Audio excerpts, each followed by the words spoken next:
మామిడికాయ పచ్చడి పెట్టుకుంటున్నాండి. ఈ సైజు ఇవి ఒక 15 కాయలు మంచిగా శుభ్రంగా కడుక్కొని ఇట్లా ముక్కలు కొట్టుకొని తెచ్చుకున్నాను. అవి పెట్టుకోవడానికి కొలతలు తెలవాలి అంటే ఇట్లా కొలతకు ఒక డబ్బా తీసుకున్నాను. ఆ డబ్బాలు ఒక 4 డబ్బాలు పోసుకుంటున్నా. 4 డబ్బాలకు ఒక డబ్బా కారం పోసుకోవాలి.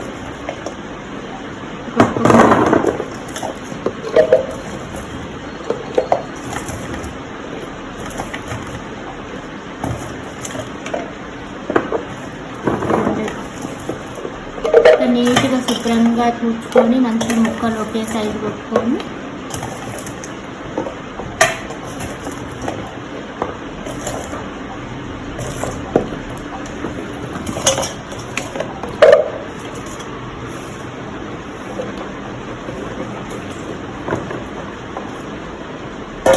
నాకు కొలత ఈ డబ్బాతోని 4 డబ్బాలు వచ్చినాయండి.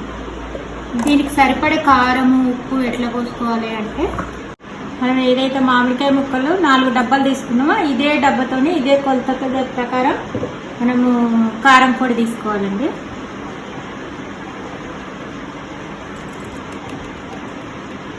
ఒక డబ్బాలు మామిడికాయ ముక్కలు పోసుకున్నాం కాబట్టి ఒక డబ్బా కారం పొడి పోసుకుంటే సరిపోతుంది. తర్వాత నెక్స్ట్ ఇదే డబ్బా కొలత ప్రకారం హాఫ్ డబ్బా సాల్ట్ పోసుకోవాలి. సాల్ట్ కొంచెం తక్కువైనా తర్వాత అయినా మనం పోసుకోవచ్చు, మళ్ళీ ఎక్కువ అయితే ప్రాబ్లం అవుతుంది. ఇదే ప్రకారం కొంచెం మెంతపిండి మనం ఒక 2 స్పూన్లు అది తీసుకుంటే సరిపోతుంది. తర్వాత ఇదే కొలత ప్రకారము ఒక హాఫ్ డబ్బా ఆవాల పొడి పోసుకోవాలి. ఘాటుకు కొంతమంది తింటారు, మేమైతే ఇది ఎక్కువ యూజ్ చేస్తాం.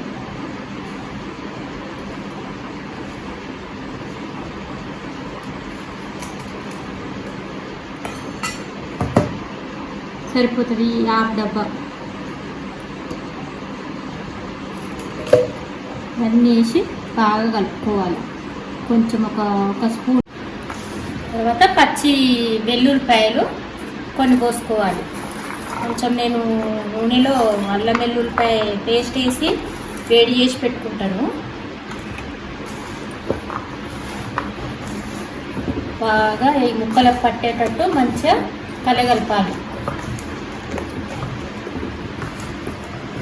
కలిపిన తర్వాత ఆయిల్ పోసి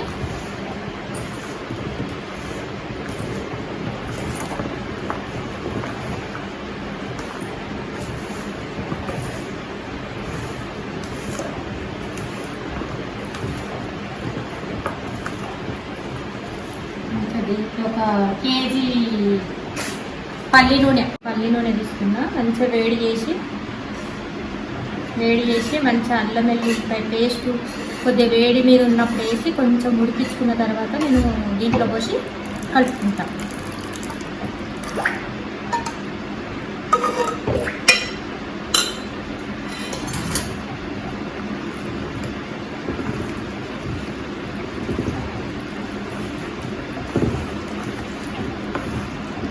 మంచిగా ముక్కలకు అన్నిటికీ కలిసేటట్టు మంచిగా కలుపుకోవాలి. అలా ఏమన్నా తక్కువైందనుకో ఒక 2 రోజుల తర్వాత మంచిగా వేసి కలుపుకుంటే సరిపోతుంది.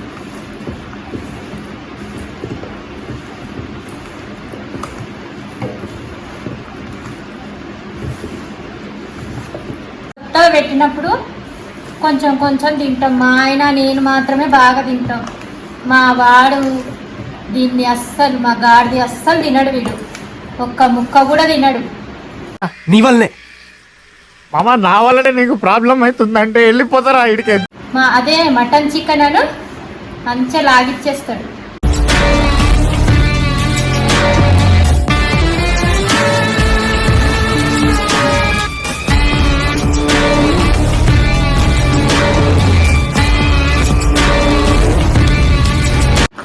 మామిడికాయ ముక్కలు అంటే పోదు, అందరి ఇళ్ళల్లో అట్లనే ఉంటుంది. జనరేషన్ అట్లా తయారైంది. మామిడికాయ అంటే ఎంతో ఇష్టంతో తినే. ఒక 3 రోజుల తర్వాత దీనికి మళ్ళీ ఏమన్నా తక్కువైతే మనం కలుపుకోవచ్చు, ఆయిల్ కానీ ఉప్పు కానీ కలుపుకోవచ్చు. దీనికి ఇట్లా కలిపి ఒక 3 రోజులు పక్కకు పెడితే మంచిగా పైకి ఆయిల్ తేలుతుంది, మంచిగా ఉంటుంది. ఏం తక్కువ అట్లే ఇంకా కొన్ని ముక్కలు తీసి పెట్టుకున్నానండి నేను. అది కొద్దిగా నువ్వుల పచ్చడి పెట్టుకుందామని, ఆ నువ్వుల పచ్చడి కూడా అన్నీ రెడీ చేసి పెట్టుకున్నా. అది కూడా అట్లే కలుపుదామని అనుకుంటున్నా. కొంచెం ఒకటే టేస్ట్ అంటే ఊరికే తినాలనిపించదు కదండి, అది కూడా కొద్దిగా టేస్ట్ మారిస్తే. ఓన్లీ అందులో కారం పొడి వేయాల్సిన అవసరం లేదు, ఓన్లీ నువ్వులు, ఆవాల పిండి, మెంతిపిండి కలిపి పెడితే సరిపోతుంది.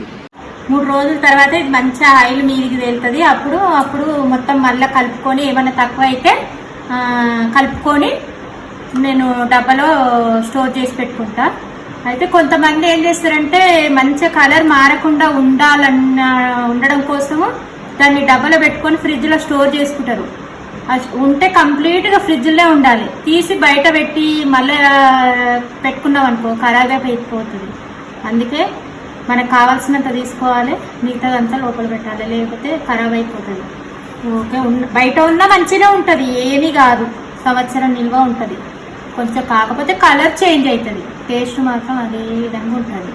తర్వాత ఇట్లే కొంచెం అయిపోయిందండి, ఇది మొత్తం కంప్లీట్గా అయిపోయింది. ఇంకా దీన్ని 3 రోజుల తర్వాతనే నేను స్టోర్ బాక్స్లో స్టోరేజ్ చేసుకుంటా. అప్పటిదాకా ఇదే టబ్లో పెట్టుకొని మీద ఒక బేసను కప్పి పెట్టుకుంటా. ఇంకా అప్పటి వరకు ఇట్లనే ఉంటుంది. ఒక 3 డేస్ తర్వాత మీకు మళ్ళీ వీడియో తీసి చూపిస్తాను. చిట్టా చిట్టా చిట్టా ఏయ్ ఏయ్ ఏయ్ ఏయ్ ఏయ్ రమణ ఏయ్ ఏయ్ ఏయ్